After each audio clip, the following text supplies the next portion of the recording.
Pour trouver l'homme ou la femme de leur vie, nos invités ont dû faire preuve de patience et quelques sacrifices. J'ai ramé 3 ans.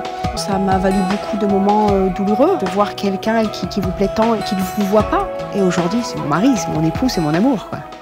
Françoise et Bernard partagent tout et se complètent parfaitement.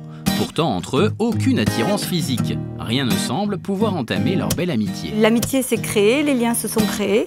Il me plaisait pas du tout. C'était pas mon genre d'homme. C'était mon meilleur ami. Mais un jour, les sentiments de Bernard vont finir par changer.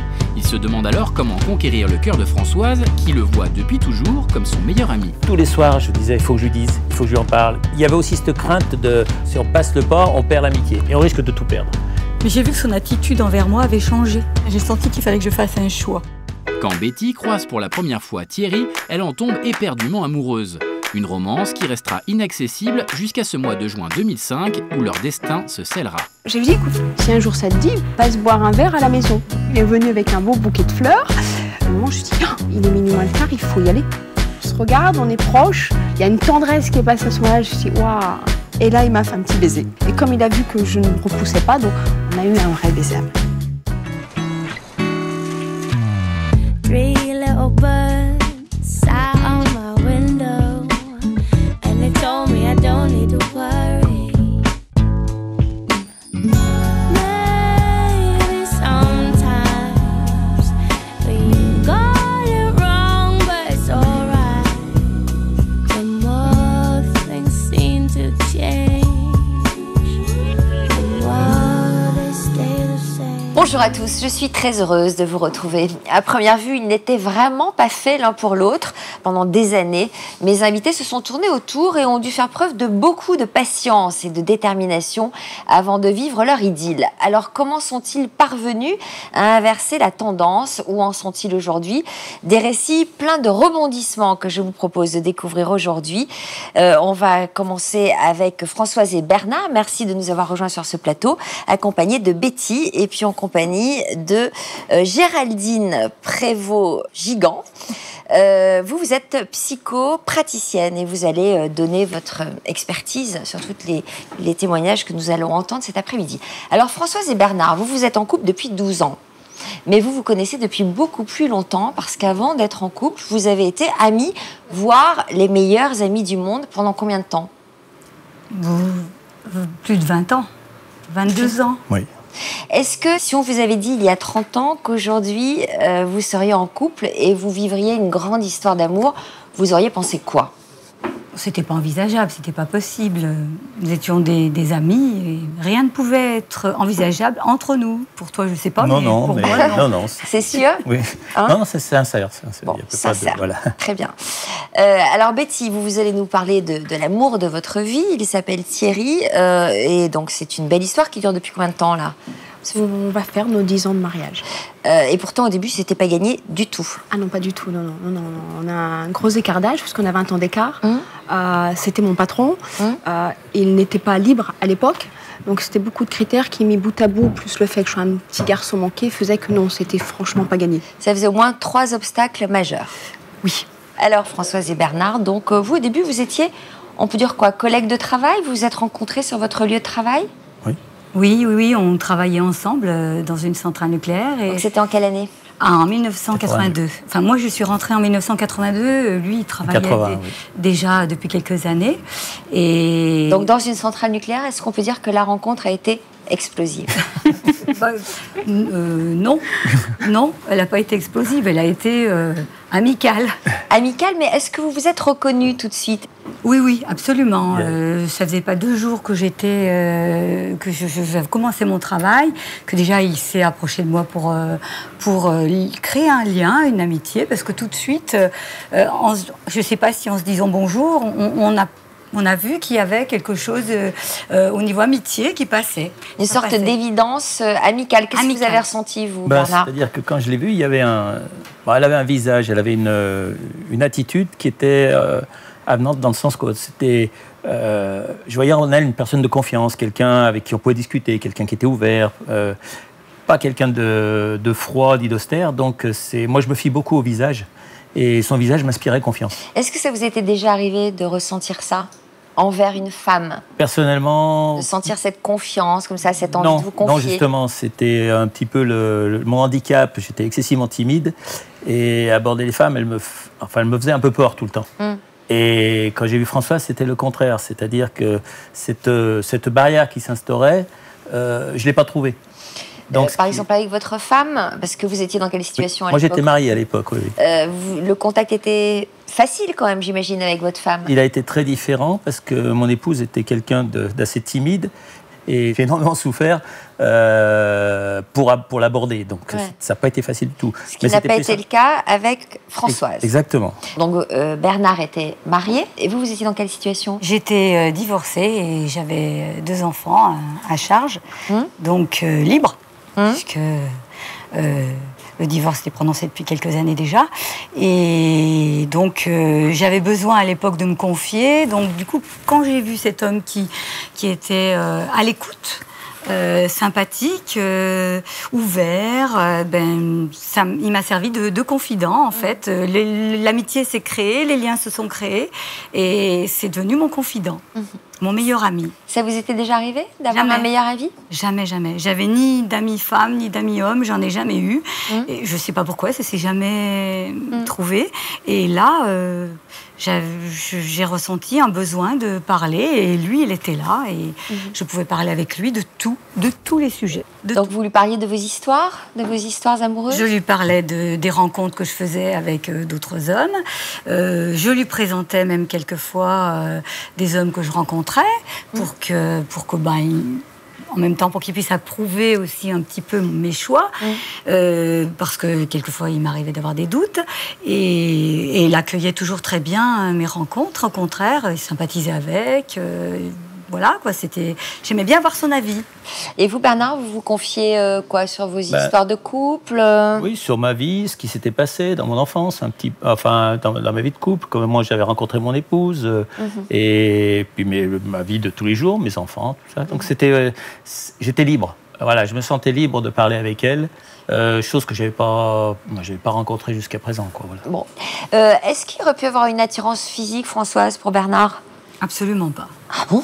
Non, non, non. Pourquoi? Il me plaisait pas du tout. Ah bon? C'était pas mon genre d'homme. Parce que c'était quoi votre genre d'homme? Mon genre d'homme, c'était les hommes grands, avec les cheveux bien bouclés, musclés, sportifs, qui aimaient la danse, élégants. J'aimais les hommes qui avaient une certaine élégance. Et lui ne l'était pas? Ah non, pas du tout, non.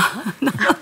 Il était comment? Pas sportif, il était toujours habillé avec des tenues un peu, has-been, je sais pas si on dit ça, mais pantalon de velours, il mettait des shorts en satin avec des tongs. Enfin bon, c'était des shorts en satin? Oui, mais pas pour le boulot. Ah bon, pas pour aller travailler quand même. Non, mais non, en dehors. Et est-ce que vous lui faisiez des remarques sur ses tenues, sur son look? Est-ce qu'en tant qu'ami, vous le conseilliez? Oui, je lui disais quelquefois, oui. Mais je m'aventurais quand même pas trop. J'étais son amie et pas... Et vous, Bernard? Moi, c'est-à-dire elle était un peu aux antipodes de moi au niveau façon d'être, etc. Ce qui fait que, non, pour moi, c'était même pas la peine d'essayer de tenter quoi que ce soit. Est-ce qu'elle vous plaisait ou pas? Elle me plaisait moralement. Et pas physiquement? Physiquement, on a toujours, en tant qu'homme, on a toujours une petite arrière-pensée. Ah oui, quand même. Mais ça s'arrêtait là. J'ai l'impression que vous l'interdisiez. Je me l'interdisais, tout à fait. Oui. Je trouvais beaucoup plus de plaisir à discuter avec elle que de tenter quelque chose qui risquait de tout casser. Donc ça n'avait pas d'intérêt. Et qu'est-ce que vous éprouviez lorsqu'elle vous parlait de ses conquêtes? À la limite, je les vivais par procuration, mais je regardais un petit peu.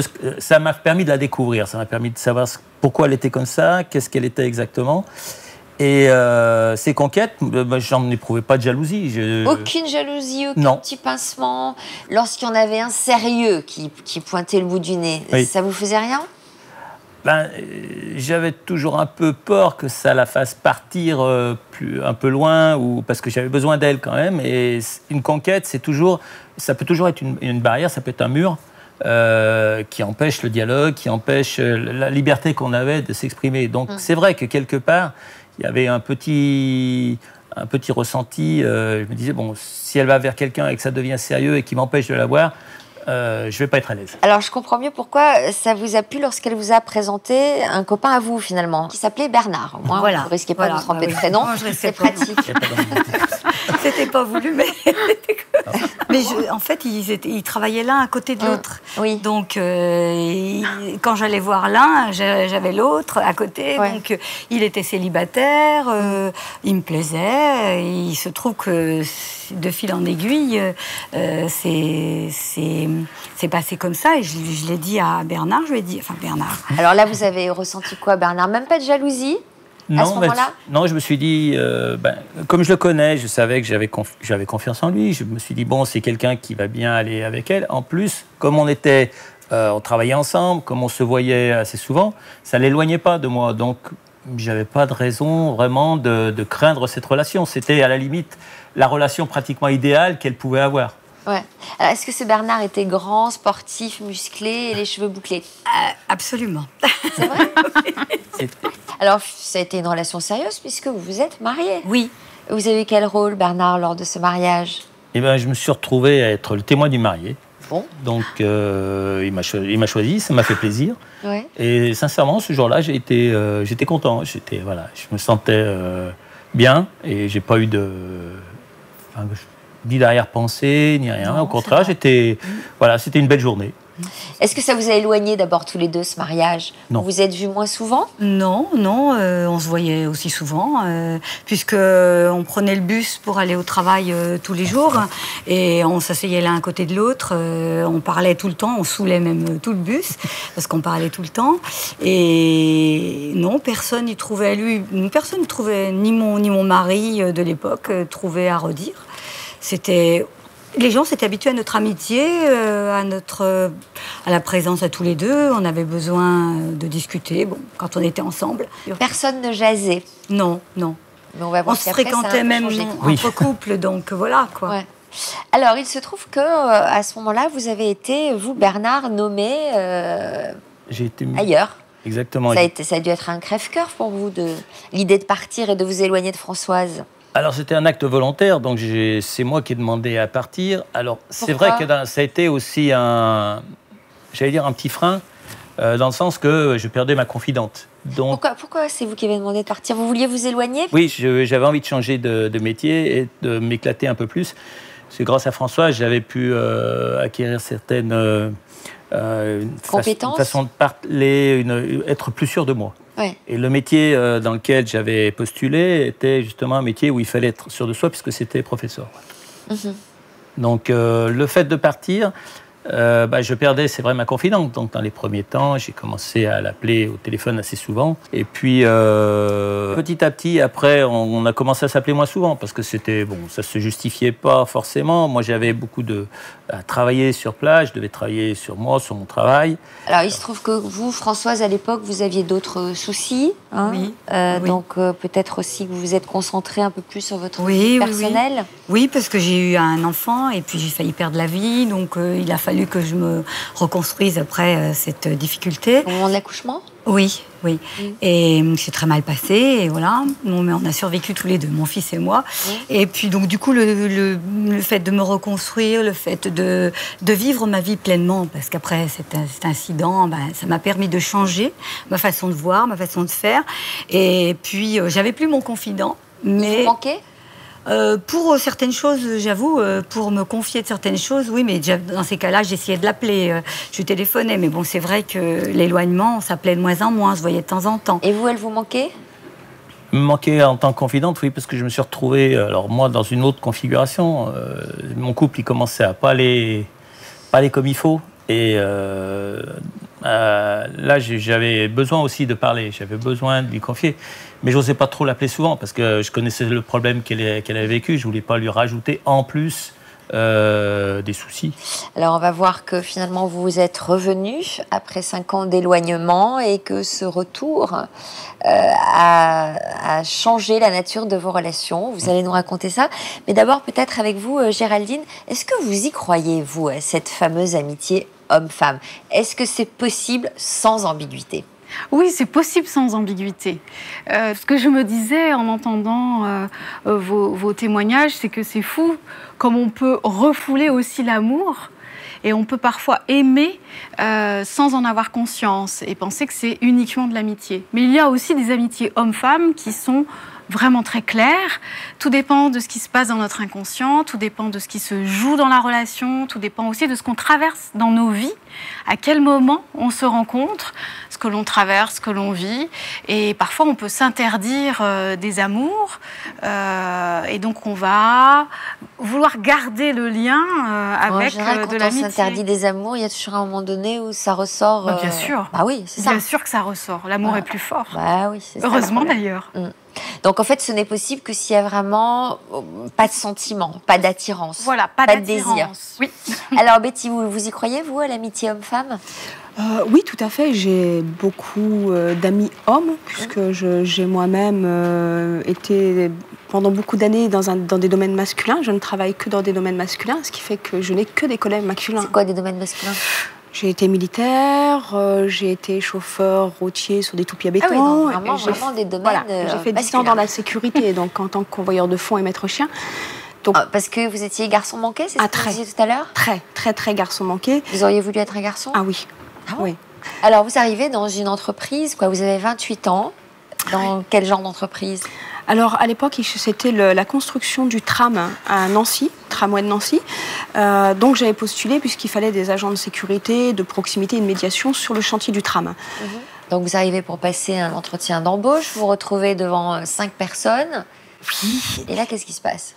Alors là, déjà, j'avais essayé quand même de m'habiller un peu en fille, parce que je me présentais en tant que fille, donc j'avais mis une petite robe. Et comme je suis très timide, et c'est des domaines que je ne connais pas, les entretiens d'embauche, puisque dans notre métier, dans la sécurité, on ne fait pas réellement d'entretien. Et là, quand la porte s'est ouverte sur une grande salle, je me suis retrouvée un petit peu comme dans ce film Flashdance, où elle arrive pour danser devant quelques personnes, certains avec un petit sourire, et d'autres avec un air qui dit « je vais vous détruire ».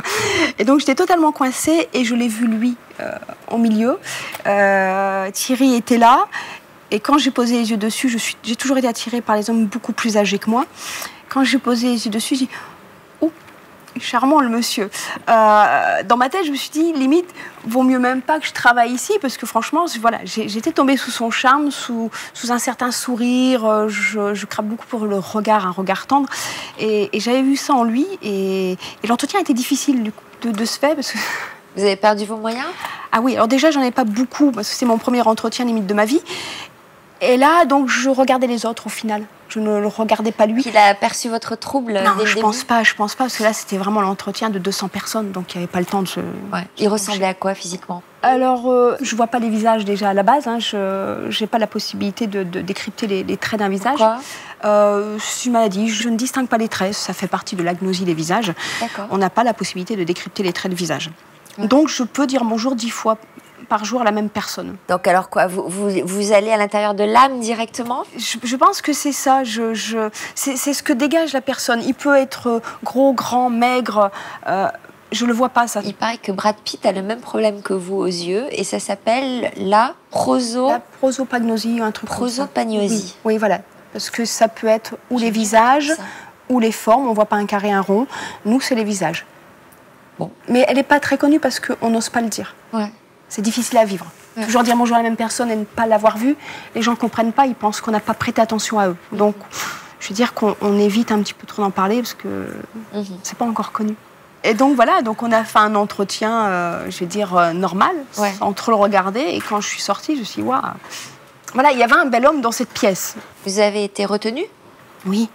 Donc vous l'avez recroisé? Oui, mais à chaque fois que je le recroisais, je ne le reconnaissais pas. Je voyais juste un bel homme dans la rue. Je me disais, oh, il est charmant ce monsieur. Et c'est mes collègues qui souvent me disaient, mais c'est toujours Thierry. Alors, est-ce que vous avez tenté des approches quand même pour faire connaissance, pour créer un lien? Non, parce que quand je le croisais, donc après on était sur des chantiers, hein, ça traversait toute une bonne partie de la ville de Nancy. On avait chacun notre partie. Et quand il venait sur le chantier, comme je suis quelqu'un de très timide, quand je le voyais, en vérité, je me cachais un peu. Je tournais la tête et de loin, je trouvais toujours les petits endroits pour me cacher, juste pour le regarder, un peu comme quand on idolâtre quelqu'un et qu'on le regarde, on dit waouh. il est beau, mais c'est tout, parce qu'il il fait pas partie de ma vie. On est totalement deux opposés. L'écart d'âge fait beaucoup. Puis son statut dans la société, moi j'étais une simple agent de sécurité, hein, je mets ça vraiment entre parenthèses, mais on ne pouvait pas se rencontrer autrement que dans le cadre d'un travail. Donc il était pour vous totalement inaccessible. C'était deux mondes. C'était même pas la peine d'y penser, limite. C'était. Alors ça dure quand même 1 an et demi cette histoire. C'est-à-dire que vous le croisez, vous n'osez pas l'aborder, vous vous cachez, vous l'observez, et puis au bout d'1 an et demi, votre mission s'achève. Elle s'achève. Et là, vous vous dites quoi? Rien, on passe à autre chose. Et puis bon, quand on voit pas les gens, je vais dire, on n'y pense pas trop. Mais on a toujours un moment dans la rue où je le croisais, mais comme ça, vraiment inopportun, bonjour, et sans plus. Et quand même, tous les ans, j'avoue, à chaque nouvel an, je lui envoyais un petit texto, parce qu'à l'époque, je pensais qu'en cachant son numéro, il n'apparaissait pas en texto, ce qui n'est pas le cas. Et vous disiez quoi sur le texto? Tous mes meilleurs vœux, une femme qui pense à vous. Ah bah dites donc, c'est quand même assez clair. Oui, mais comme c'est quelqu'un, quand on le connaît, c'est pas quelqu'un qui va aller au-devant des femmes ou Bon, alors, il vous arrive de le recroiser quelques temps plus tard à l'occasion d'une exposition? Oui. Par hasard? Un ami m'avait, comme je faisais de la moto, un ami m'avait invité parce qu'il y avait une exposition de moto à Nancy. J'étais pas très en forme et puis il me dit, écoute, viens me voir, je tiens le stand, on passera l'après-midi ensemble. OK. Et quand je suis arrivée là-bas, donc juste à l'entrée, de loin, je le vois. J'ai l'impression qu'il brillait partout où il était. C'est-à-dire que même s'il y avait du monde, j'avais mes yeux qui tapaient dessus. Et là, je le vois de loin, mais à une certaine distance. Et je suis restée assise pendant 1h30. Je suis restée assise à discuter avec une copine qui le connaissait parce qu'on avait travaillé ensemble. Je lui dis, tu devineras jamais qui est-ce que j'ai devant moi, enfin, à une certaine distance. Et on parlait de lui. Je dis, oh, tu sais, il est toujours aussi beau. Mais elle me dit, va lui dire bonjour. Mais il n'était pas seul, déjà, d'une part. Et je me disais, mais non, je suis... Vous avez vu, lui? Limite... Non, oh là là, je faisais tout pour qu'il ne me voit pas. Et quand vous dites qu'il n'était pas seul, il était accompagné d'une femme? Oui, il avait... Quel genre? Compagne. Superbe femme, blonde... Vraie femme? Vraie femme, tout l'opposé de moi.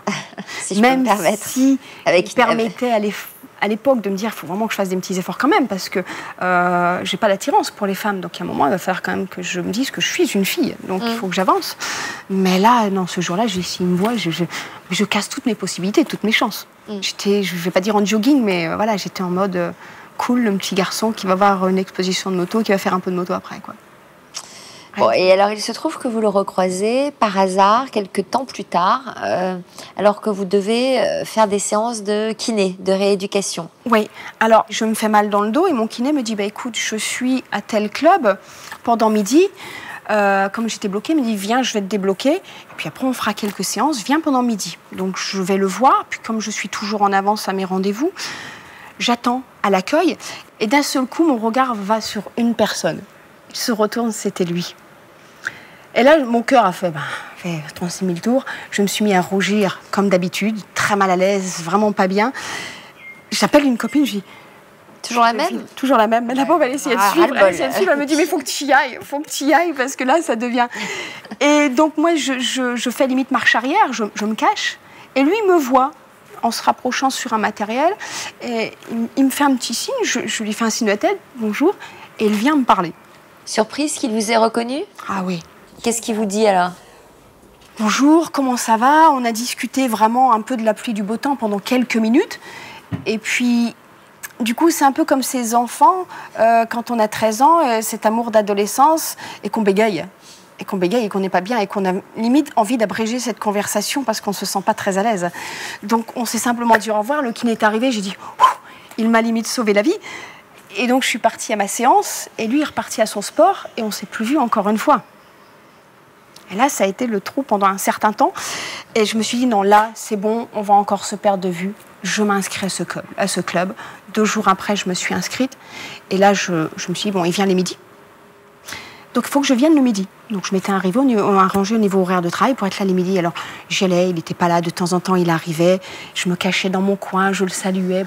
C'était compliqué parce que j'étais restée sur le patron. C'est mon patron, c'est mon chef. Et il y a ce respect qui doit rester à tout prix. Et là, c'était compliqué. Il portait une alliance? Non, pas du tout. Il n'était pas marié. Il avait quelqu'un, mais il n'était pas marié. Je le savais déjà du chantier, parce que je m'étais un peu renseignée. J'avais croisé... Donc ça a duré des mois et des mois, le fait de le croiser comme ça et... Ah ouais, j'allais au sport à des moments, il n'était pas là, je repartais, je m'entraînais pas. Je voyais qu'il n'était pas là, ça m'intéressait pas. Une fois, je me suis entraînée, il n'était pas là, il avait des horaires un peu particuliers. Je me dis, tant pis, j'étais vraiment déçue, vraiment très triste. Donc je suis repartie au vestiaire me changer, et au moment où je sors, il arrive. Il arrive en retard. Je suis vite rentrée dans le vestiaire, je me suis remise en tenue de sport et je suis repartie. Donc vous êtes devenue super musclée, super sportive alors à force d'y aller. J'étais musclée avant parce que j'avais eu un accident juste après les championnats muscu. Donc là je faisais en dilettante, puis ça me permettait en même temps de lui donner des conseils en sport. On s'était rapprochés comme ça. Donc il y avait vraiment une attache, mais amicale et ancien patron. Est-ce que vous êtes féminisée pour le séduire? Oui, j'ai même acheté un tailleur. Donc, jupe, de temps en temps des robes. Donc, vous alliez à la salle de sport en tailleur, ce qui est tout à fait compréhensible, tout à fait la tenue adéquate. Je pouvais rentrer de quoi que ce soit. Oui, bien sûr. Donc, j'arrivais en tailleur. Je m'arrangeais pour arriver, bien évidemment, quand il était déjà là, parce que s'il arrive que je suis sur le plateau, je suis déjà en tenue de sport. Donc, j'avoue qu'à des moments, j'arrivais, je disais « Ah, bonjour, ça va ?» disant oh, « Je suis en robe aujourd'hui. » Parce qu'il me connaissait toujours qu'en jean, quoi. Il le voyait? Oui, je pense, mais je pense qu'il voyait la fille, l'ancienne salariée, l'amie du sport, et surtout cet âge qui fait que oui, c'est une amie. Vous voulez dire qu'il avait absolument pas remarqué qu'il vous plaisait? Non. Alors que j'imagine qu'autour de vous, les gens avaient repéré votre petit stratagème ou pas? Certains, je dirais non ou n'ont pas osé me dire. Ils ont été surpris quand ils nous ont vus ensemble. D'autres, oui, parce que combien de fois on m'a dit, bon, un ami qui me faisait un petit peu de rentre-dedans au sport, il me disait, oui, je sais, tu préfères les vieux. Donc j'avais été choquée. Je lui ai dit, mais pourquoi tu dis ça? Il me dit, tu crois que j'ai pas vu comment tu regardes Thierry? Ah mais je dis, tu es le seul apparemment. J'aurais aimé plutôt que ce soit lui qui le voit. Mais comme j'étais timide, je regardais toujours à travers les miroirs. Dans une salle de sport, il y a des miroirs partout. Donc quand il s'entraînait là-bas, au lieu de le regarder comme ça, je regardais à travers les miroirs. Je connaissais par cœur mes miroirs. Je savais où regarder pour le voir juste s'entraîner. C'est trop mignon. Et le soir, avant de vous endormir, vous pensiez à lui. La nuit, vous vous réveillez parce que vous pensiez à lui. Vous étiez reine dingue amoureuse. Ah, j'étais malade. Je savais, à un moment, je me suis dit, de toute façon, Betty, bon, tu n'es pas son style, tu n'es pas son style de femme, il y a un écart. Et puis c'est un peu, voilà, on peut craquer pour quelqu'un sans spécialement dire il va y avoir quelque chose. Donc je m'étais fait presque une résolution de dire, voilà, ça sera peut-être un bon ami, mais c'est tout. Mais oui, j'en ai beaucoup pleuré. J'ai passé du temps vraiment. Ah oui. Vous en avez beaucoup souffert. Oui, parce que je me suis dit, on ne me verra jamais. Parce que ça a duré combien de temps, en fait, entre le moment où vous l'avez croisé au boulot, la première fois, et toutes ces années, finalement, où vous avez rêvé de lui? Alors, entre le moment où je me suis inscrite à ce club, déjà, il s'est passé déjà plus de 2 ans. Donc, ça a été beaucoup des vous. Et un jour, heureusement que Noël est arrivé. Avant de partir pour Noël, pour le long week-end, il me dit, on peut se faire la bise pour la nouvelle année. Premier pas, 1 an après. Bien, la bise. On était sur le vouvoiement. Ouais. Et comme j'ai vu que, franchement, voilà, je ne serais pas son style. Voilà, il faut que je passe à autre chose. Donc, comme j'étais toujours très garçon et j'aime beaucoup bricoler, j'ai fait une formation dans tout ce qui est maçonnerie, plomberie, électricité. Donc, je me suis inscrite à ce genre de formation, mais il y avait la même dans la rue derrière le club de sport. Ouais. Donc, j'aurais pu aller à ce centre de formation qui était derrière et tous les midis venir au sport. Ouais. Mais là, quand on m'a proposé donc, de faire ma formation à Nancy, j'ai dit non, je préfère mettre de la distance, je pars. Mais avant de nous raconter tout ça, comment vous avez fait, comment vous êtes partis, ce que ça a instauré entre vous, une réaction de Géraldine à ce témoignage extrêmement touchant. Je pensais à la cristallisation, qui est une phase importante au tout début d'une relation amoureuse. On va focaliser sur la personne que l'on aime, qui nous attire, et donc on va en effet penser à lui tout le temps, vouloir le voir. Donc cette phase, c'est la cristallisation. Elle est importante parce que c'est le fondement de la relation, mais quand ça dure trop longtemps, c'est là qu'on s'épuise et que ça peut faire souffrir. Parce qu'il n'y a pas de signaux dans cette situation-là. En tout cas, on ne les voit pas. Il y en a peut-être, mais on ne voit pas les signaux venant de l'autre personne qui pourrait nous indiquer que cette personne nous a vus et est intéressée. Il y a une tendance quand même, il y a une sorte de focalisation sur l'idéalisation, quoi. C'est-à-dire que plus rien ne se passe, plus elle se fait une idée incroyable de cette histoire-là. Et c'est ça la phase de cristallisation. On va idéaliser cette personne et ne pas la voir telle qu'elle est. Et on va rester coincé dans cette phase-là et on a besoin de passer aux phases suivantes. On va voir ce qui s'est passé, comment la relation a évolué. On va revenir à Bernard et Françoise. Donc Bernard, vous étiez parti, vous vous êtes éloigné professionnellement, éloigné également de Françoise. Pendant ce temps-là, votre couple va un peu moins bien et vous revenez sur votre ancien lieu de vie, donc vous retrouvez Françoise. Voilà, je suis revenu en 1994. Dans quelle situation alors? Là, c'était assez compliqué puisque j'ai suivi une formation qui était assez dense et assez contraignante. Et mon couple, il allait pas bien, donc j'étais dans une phase plutôt dépressive. Alors j'ai mis ça un petit peu sur le coup de la crise de la quarantaine, voilà. Donc j'étais pas bien, je me cherchais, j'étais mal dans votre vie. J'étais mal dans ma vie, et à cette époque-là, j'ai eu besoin de me reconfier à nouveau, et il y avait Françoise qui était à nouveau là. Vous deviez être contente de la retrouver. J'étais content de la retrouver, elle était devenue un petit peu ma thérapeute. Et vous, Françoise, comment allait votre couple à ce moment-là? Pas bien du tout, puisqu'à la suite de cet accouchement difficile, on n'a jamais réussi à se relever de ces difficultés dans notre couple. On change en fait, ces événements dans la vie font changer. J'avais changé, j'avais évolué différemment et on s'entendait plus. Il n'y a plus rien qui concordait dans notre façon de voir les choses, de voir la vie. Et puis je me disais, mince, on n'a qu'une vie. Et puis quand Bernard est revenu, j'ai retrouvé un confident et j'ai pu, avec lui, m'épancher sur tous les problèmes que je vivais. Alors, il vous invite à boire un pot, vous vous retrouvez tous les deux. Et là, vous le trouvez un peu changé, Bernard? Eh bien, disons qu'il est venu pendant une période définie tout seul, puisque c'était pendant la scolarité, ses enfants devaient rester scolarisés dans sa région. Moi, à l'époque, je faisais de la course à pied, donc j'allais courir, donc de temps en temps, il m'accompagnait, et puis on discutait, et puis un soir, il m'a invité à boire quelque chose, et on est resté, on a discuté, on a parlé, mais j'ai vu que son attitude envers moi avait changé. C'est-à-dire ? Il avait un regard différent. C'est-à-dire qu'il me regardait, et ses yeux brillaient et c'était différent. Voilà, il n'en fallait pas beaucoup pour que ça bascule. Oula. Mais alors, est-ce qu'il avait changé d'apparence et de look? Oui, c'était plus quand il est rentré de la région parisienne, oui, il avait changé physiquement déjà. Alors, est-ce que vous avez ressenti autre chose? Est-ce que ça a provoqué quelques petits picotements intérieurs? Non, pas tout de suite. Ah non. bon? Ça m'a plutôt gênée. Ah bon? Oui, ça m'a plutôt gênée. Pourquoi? Je me suis sentie mal à l'aise, en fait, parce que j'étais fière, parce qu'évidemment, une femme, quand elle se sent désirée... Ça vous a fait plaisir? Voilà, ça ne vous a pas laissé indifférente? Non, ça ne m'a pas laissé indifférente, non. Il y avait aussi cette crainte entre l'amitié et l'amour, si on passe le pas, on perd l'amitié. Et on risque de tout perdre. Et j'avais pas envie de tout perdre du tout. Donc, je faisais des allusions, puis j'attendais qu'elle, de son côté, elle essaye d'aller dans l'autre sens aussi. Alors, vous, comment vous réagissez à tout ça, Françoise? Eh bien, disons que j'aimais encore mon mari, donc je ne pouvais pas non plus céder à ses avances. Donc, j'ai pensé qu'il fallait en parler avec lui, parce que j'en parlais pas. J'essayais de taire les choses, de bloquer ça. Et j'ai dit, il faut que j'en parle avec lui, qu'on puisse crever l'abcès, voilà. Et non pas craquer l'un pour l'autre. Voilà, non. Donc, mais dans quel but? Il fallait surtout éviter. Dans quel but? Parce que vous dites que vous aimiez votre mari alors que vous n'étiez pas bien avec lui à ce moment-là. Non, mais j'arrivais pas à avoir un détachement malgré que notre vie de couple marche mal. Je me suis simplement dit en moi-même, il faut qu'on en parle tous les deux et puis qu'on explique...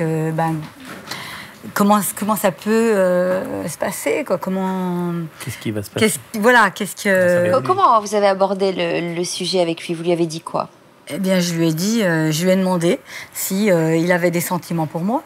Je lui ai dit, j'ai l'impression que ta façon de faire avec moi a changé, ta façon d'être a changé. Et il m'a dit oui. Et il m'a dit oui, j'ai des sentiments pour toi et Et donc voilà, mais je ne veux pas perdre ton amitié. Il me dit, si tu n'en as pas pour moi,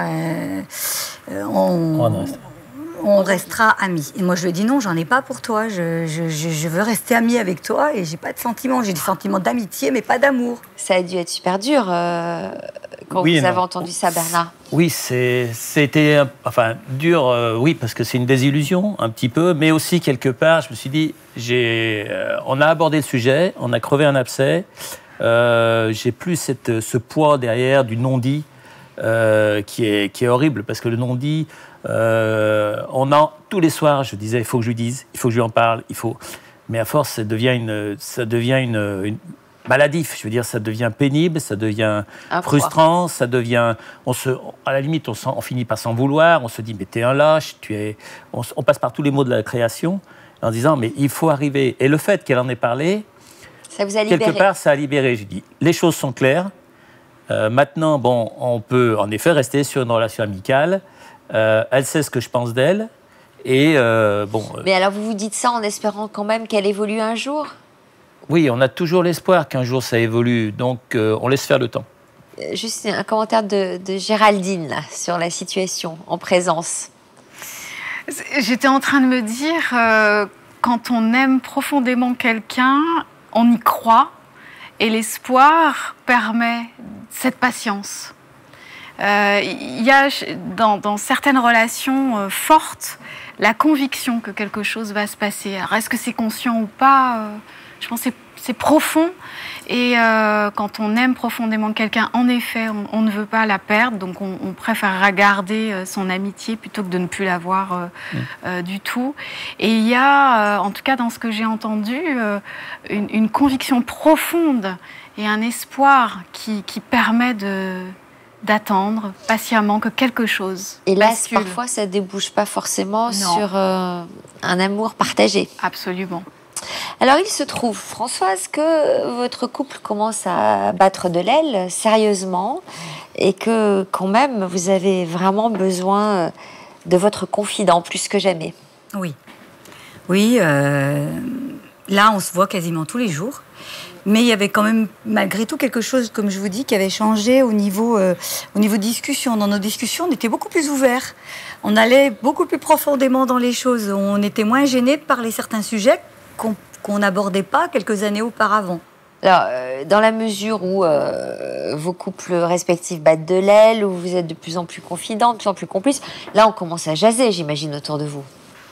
Oui, ça jase. Les gens ne croient pas à l'amitié homme-femme. Moi, je leur dis, mais non, il n'y a absolument aucune ambiguïté. C'est mon ami, c'est rien d'autre. Ah, mais c'est pas possible, ça n'existe pas, l'amitié homme-femme. Et même mon mari, je lui disais non, mais lui, de toute façon, il s'en inquiétait pas. Il s'en amusait. Il disait, quand il le voyait arriver, il me disait, tiens, voilà ton amant. Alors je disais, non mais t'arrêtes, c'est pas mon amant. Si tu continues comme ça va vraiment devenir mon amant. C'est mon meilleur ami. Allez savoir, peut-être. Hein. Ça fait travailler quand même dans la tête, hein, mine de rien, que les gens vous disent « Oh mais non, c'est pas ton ami, c'est pas possible, ça n'existe pas. » C'est intéressant ça, parce que c'est vrai que parfois les gens vous tendent un miroir et parfois on réalise certaines choses parce qu'on vous a tendu un miroir. Ah, mais qu'on n'a pas vu. Complètement. Quand c'est refoulé, qu'on met sous le tapis, on veut pas voir, on veut surtout pas voir, mais les autres voient. Et par des petites réflexions, les petites graines sont semées. En fait, elles sont déjà en nous, ces petites graines. Et ça remonte au conscient, lentement, mais sûrement. Et alors, qu'est-ce qui se passe là, à ce moment-là? La situation se dégrade avec votre mari au point que vous envisagez de vous séparer? Oui, disons que c'est surtout Bernard qui commence. Oui, qui commence à se séparer. Voilà. Oui, c'est lui. J'ai engagé une procédure de divorce et qui a été un peu olé, qui a été assez dure. Et voilà, donc j'ai fait le premier pas et j'ai pris ma liberté, entre guillemets. Et est-ce que quelque part dans votre tête, vous dire je vais quand même tout faire, mettre tout de mon côté, tous les atouts de mon côté pour séduire Françoise? À l'époque, tout au début, oui. Je faisais attention à mon look, je faisais attention à ce que je faisais. Un petit peu comme elle voulait, mais tout en restant moi. J'allais déjà mieux psychologiquement à l'époque, puisque j'avais fait le pas du divorce et que c'était ça l'objet qui me... On sent que vous avez travaillé sur cette idée de vous recentrer sur vous, de respecter qui vous étiez profondément et d'arrêter de jouer un jeu, quoi. Voilà, exactement. J'ai appris à dire non. Déjà, quand il fallait dire non, à ne pas faire... Alors, on revient sur le terme du béni oui-oui, c'est-à-dire dire oui à tout le monde, même si c'est contre ce qu'on pense, c'est-à-dire faire des choses contre sa propre volonté. C'est ça. J'avais plus du tout envie de jouer ce jeu-là, quand il fallait dire non. Même par rapport à Françoise. C'est-à-dire, vous vouliez bien la séduire, mais pas au point de vous oublier. Voilà, parce que de toute façon, je sais que ça ne lui aurait pas plu. Parce qu'elle le ressentait, elle me connaissait trop bien. Elle savait les moments où moi, j'étais moi et au moment où je jouais un rôle. Et elle n'avait pas du tout envie que je sois dans ce truc-là. Elle voulait que je sois bien dans ma peau. Et donc, pour ça, il fallait que je sois moi. Alors, le fait qu'il soit célibataire, que vous sentiez tous ces petits changements quand même, tous ces petits efforts pour vous plaire, ça vous a troublé ? Oui, bien sûr, ça me troublait, mais en même temps, je voulais toujours pas voir, donc je le poussais à rencontrer d'autres femmes. Et puis, on en discutait, et puis... Donc, vous l'avez prise au mot. Voilà, donc j'ai rencontré en effet d'autres personnes qui étaient gentilles, qui avaient des qualités, mais quelque part, ça collait pas. Vous en avez eu beaucoup ? Non, 2 ou 3. Ouais. Mais ça collait pas. Je sentais que de toute façon, ça pouvait pas durer. C'était pas les fautes aux personnes avec qui j'étais. Est-ce que quand vous étiez avec elle, vous pensiez à Françoise ? Il y avait un petit sentiment de culpabilité derrière. Ah, de culpabilité ? Ouais. Mais... Ou est-ce que tout vous ramenait à Françoise en vous disant elle est moins bien, je m'entends moins bien avec elle, si Françoise était là, elle ferait ça ? Non, c'est pas tout à fait dans ce sens-là. C'est plutôt dans le sens, avec cette personne, j'ai pas de complicité. Je connais pas son passé, j'ai pas eu de discussion avec, je la connais mal. Alors, à vous de l'avoir, la discussion, et de poser des questions. Vous n'aviez même pas envie. Non, parce que entre avoir une discussion pendant presque 20 ans et puis une discussion pendant quelques semaines, on joue pas dans la même cour, quoi. Ça vous piquait un peu, Françoise, qu'il ait des relations, là, à ce moment-là ? Un petit peu, ça me... Vous aviez peur qu'il s'éloigne, j'imagine ? Oui, voilà, j'avais un peu peur de le perdre. Ouais. Réaction de Géraldine ? J'entends qu'en fait, chacun évolue à son rythme. Et il y a des phases. Et j'ai entendu tout à l'heure, précédemment, j'avais peur de la perdre. Et puis là, j'avais un peu peur de le perdre. Et il y a une lente évolution, petit à petit, pour aller vers l'autorisation, certainement, à s'avouer les choses. Et aller vivre. Et aller vivre, surtout, oui. Alors Alors vous êtes sur le point de partir faire une formation plus loin qu'en face de la salle de sport. Hein. Donc, est-ce que vous en parlez à Thierry ? Oui, je lui en parle, je lui dis que je vais partir un petit peu en formation. Donc j'ai quand même attendu un peu le dernier moment parce que c'est ce côté... c'est pas tant de lui dire que je vais partir, parce que pour lui, je continue ma vie, je fais mon petit chemin tranquille. C'était plus lui dire que ma formation va être dans la plomberie, maçonnerie, électricité. Totalement féminin, quoi, entre autres. Donc là, je me dis, je casse tout. Donc il y a un moment, je lui dis, voilà, je vais partir un bout de temps, je vais partir faire une formation. Donc comme il connaissait ce petit côté garçon que je voulais, je rejoins Bernard là-dessus, c'est vrai, pas l'enlever. Je voulais quand même rester moi, tout en essayant de faire des efforts pour être fille, mais je pouvais pas jouer un rôle. Et avant de partir, donc on s'est vus, et puis il me dit, écoute, s'il n'y a pas de souci, écoutez, parce qu'on était toujours sur le vous. On se donnera des nouvelles, et puis si vous avez besoin, vous me le dites. Je me suis dit, bon, c'est cool, c'est bien, mais moi, le but, en vérité, c'est de dire, voilà, je pars très loin, puisque j'étais même en internat. Je vais revenir que les week-ends, donc on ne se croisera plus.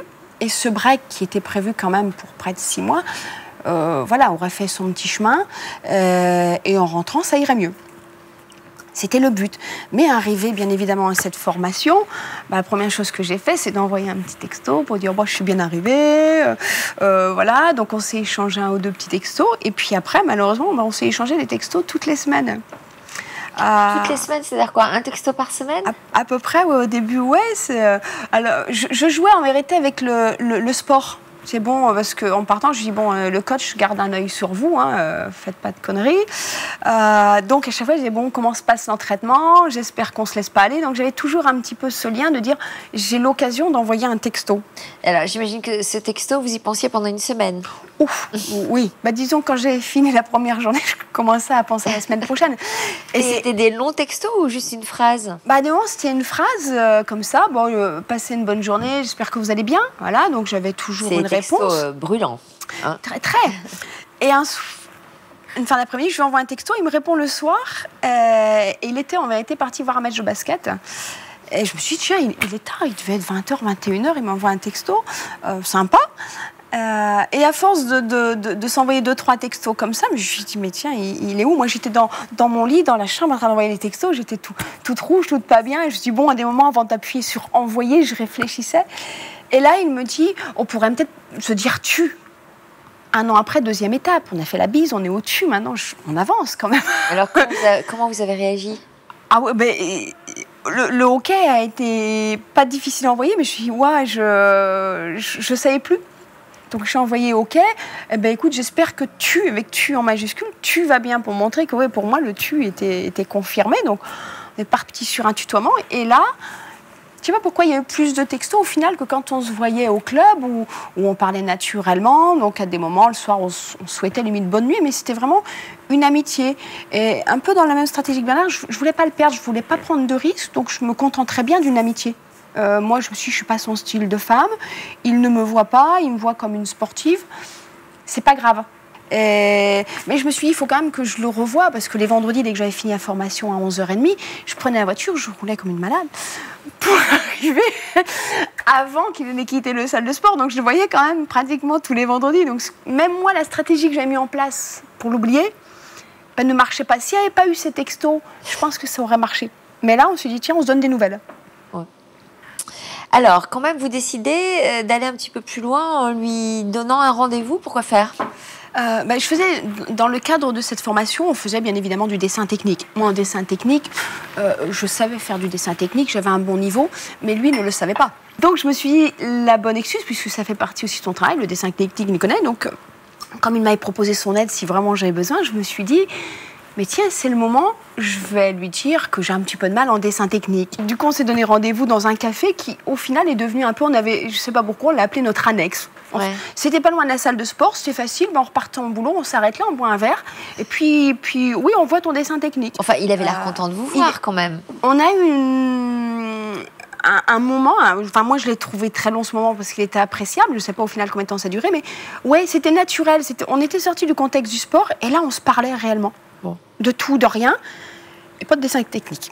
Donc quand je suis sortie, j'ai envoyé un texto en disant « Va falloir qu'on se revoie une seconde fois parce qu'on a oublié le dessin technique dans l'histoire. » Ah, maline. Et alors donc, vous êtes revus? Après, on a pris l'habitude de se voir, mais voilà, en toute amitié. Et sans jamais parler de dessin technique? Sans jamais passer. Et puis un soir, il vous propose quand même de dîner avec vous. Alors, c'est moi qui l'ai invité. Alors, j'ai dit, écoute, un jour, parce que j'avais un appartement en centre-ville, donc pas trop loin de son travail, j'ai dit, si un jour ça te dit, passe boire un verre à la maison. Parce que c'est vrai qu'on avait un peu évolué, on parlait un petit peu de tout, donc je me suis dit, tiens, il n'y a pas d'arrière-pensée. Même chez moi, il n'y avait pas vraiment d'arrière-pensée, parce que pour moi, c'était pas possible. Mais, on dit pourquoi pas. Donc il est venu avec un beau bouquet de fleurs. J'avais fait la cuisine, c'est un endroit où je ne vais jamais, je ne cuisine pas. Mais là, j'avais fait la cuisine. Et ce moment-là, j'ai l'impression que voilà, il y a eu quelque chose, mais sans plus. C'était vraiment amical. Ce qui fait qu'après, c'était plus facile pour lui de dire, bah tiens, oui, je pourrais passer boire un café, j'ai une réunion, et en sortant, au lieu d'aller au sport, je passe boire un café. Donc c'était devenu un petit peu naturel de se dire, bah tiens, viens chez moi, on se boit un café, on n'aura pas le temps d'aller au sport. Et on discutait au final à la maison. Mais c'était toujours discussion.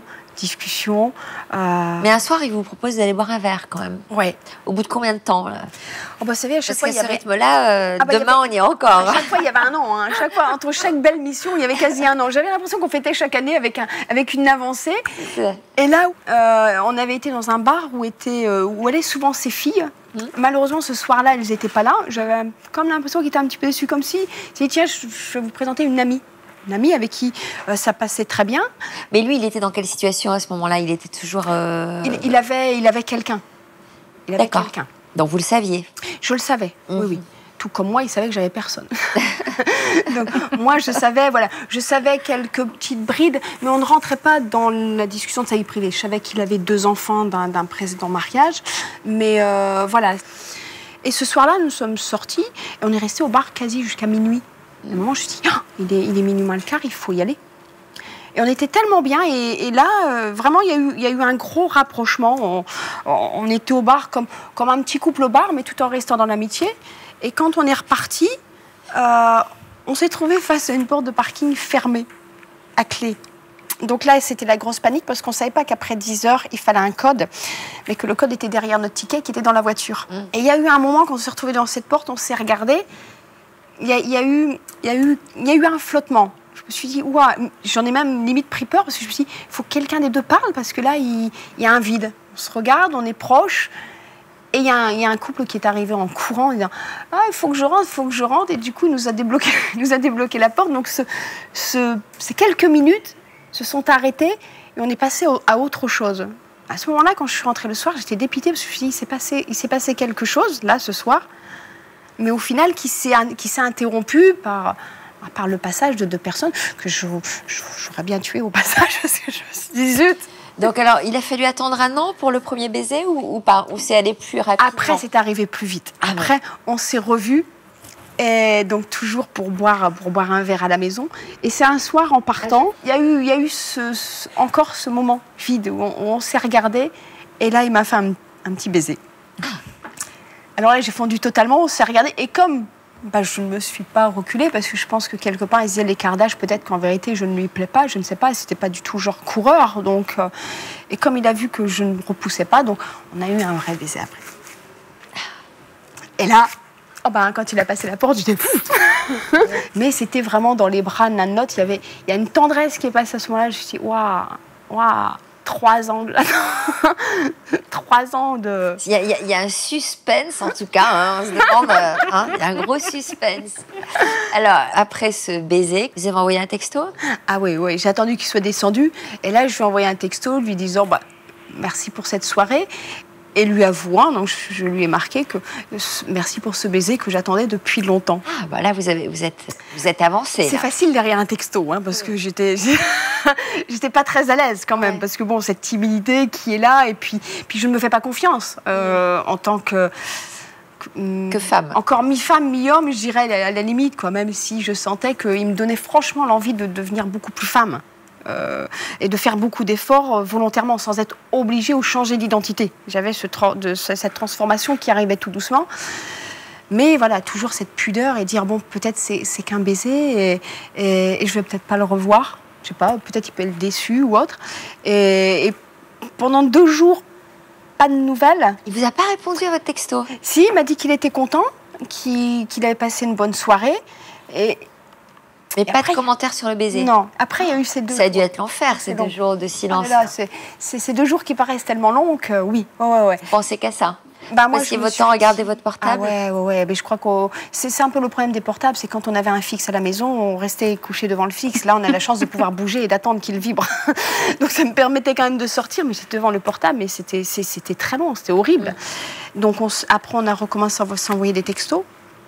Mais je suis quelqu'un de très forte, ex-boxeuse, je fais de la muscu, je conduis des camions, je suis convoyeur de fonds. Donc pour lui, j'étais peut-être une femme qui n'a pas besoin d'être trop étouffée, qui a besoin de distance. Je suis très solitaire, j'aime ma vie à moi. Et ce qui fait que moi, j'avais besoin en vérité de beaucoup de sentiments. Vous avez surtout très peur d'y aller vraiment, quoi. Hein. D'y aller vraiment, et puis qui se rendent compte que peut-être... vous étiez nulle. Je suis nulle, que je suis pas la femme qui peut lui correspondre, pas son style. Je pense qu'il a eu le temps de le voir que j'étais pas le style qu'il a habituellement. Mais entre faire un baiser, craquer et après continuer, il y a quand même une grosse marge. Alors vous vous êtes revus quand même après ce baiser? On s'est revus, donc ça a été beaucoup de moments extrêmement tendres, mais sans passer la vraie barrière de la relation entière, de la relation sexuelle, parce qu'on passait des moments très intimes, mais sans franchir le cap. Je crois que dans les deux sens, tous les deux avions peur.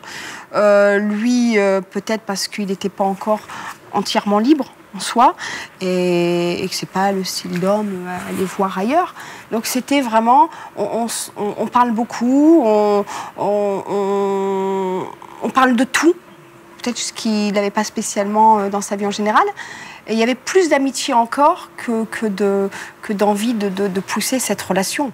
Et ça a mis quand même encore quelques mois. Combien de mois? Je crois que ça a duré 5 mois avant qu'on ait vraiment une réelle relation intime. Je suis désolée, mais je vais devoir vous demander comment ça s'est passé la première fois, parce que là, il y a eu un tel suspense. Là, ça fait quand même 3 ans qu'on attend. Je vais dire super, parce que quand on est comme moi un peu un petit garçon, on se dit mais peut-être qu'il veut pas de moi, peut-être que je l'attire pas. Donc c'est vrai que même si on n'a pas spécialement envie que ce cap se passe, on se pose beaucoup de questions. J'ai toujours dit jamais je ne me marierai, jamais je n'aurai d'enfant et jamais je ne vivrai avec quelqu'un. Alors que là, vous avez eu cette envie-là, puisque vous avez eu envie d'aller plus loin. Ah oui. Qu'est-ce que vous avez fait? La première fois, on a réussi à passer un week-end ensemble, donc se lever à côté de quelqu'un sans être dérangé, sans rien. Je me suis dit, ouais, mais ça m'était arrivé. Et franchement, le matin, au réveil, mes petites manies, ma petite façon de vivre, je me sentais étouffée. Et là, le matin, j'étais tellement contente de me réveiller à côté de lui. Je me suis dit, mais c'est bizarre cette sensation, ce que j'ai ressenti. Et au fil du temps, je me suis dit, mais il me manque, la nuit il me manque, le jour il me manque, j'ai envie qu'il soit près de moi. Je l'aimais, c'était l'homme de ma vie. Donc vous lui avez fait une demande. Je lui ai demandé de prendre en compte le fait que je tombais vraiment pour lui, que je l'aimais vraiment, que c'était pas pour moi une amourette. Lui avait peur parce que nos 20 ans d'âge, on se dit peut-être que ça va passer et bientôt on se séparera et je me retrouverai tout seul. Donc il voulait être sûr. Et moi je lui ai dit moi c'est la vie à deux. Ou même, limite, à un moment, il faudra qu'on s'arrête parce que je souffre de le voir partir. Je continue à avoir beaucoup de souffrance et j'avais peur que ça aille au clash. Donc, un jour, il a fait le choix. Il m'a dit, OK, si toi, tu es sûr de toi, alors je fais mon sac et j'arrive. Donc, il est venu un soir, il m'a appelé, il m'a dit, écoute, j'arrive. Mais vous êtes allé plus loin. Je l'ai demandé en mariage. Alors, je l'ai demandé en mariage. Il a 2 filles, 2 grandes filles. Donc qui avaient perdu leur maman. Et j'ai préféré leur en parler avant parce qu'elles étaient très contentes de voir leur père casé, souriant. Il avait totalement changé dans ses attitudes, il déconnait tout le temps. Ce qui fait qu'elles étaient très contentes. Elles me connaissaient, on s'était rencontrés.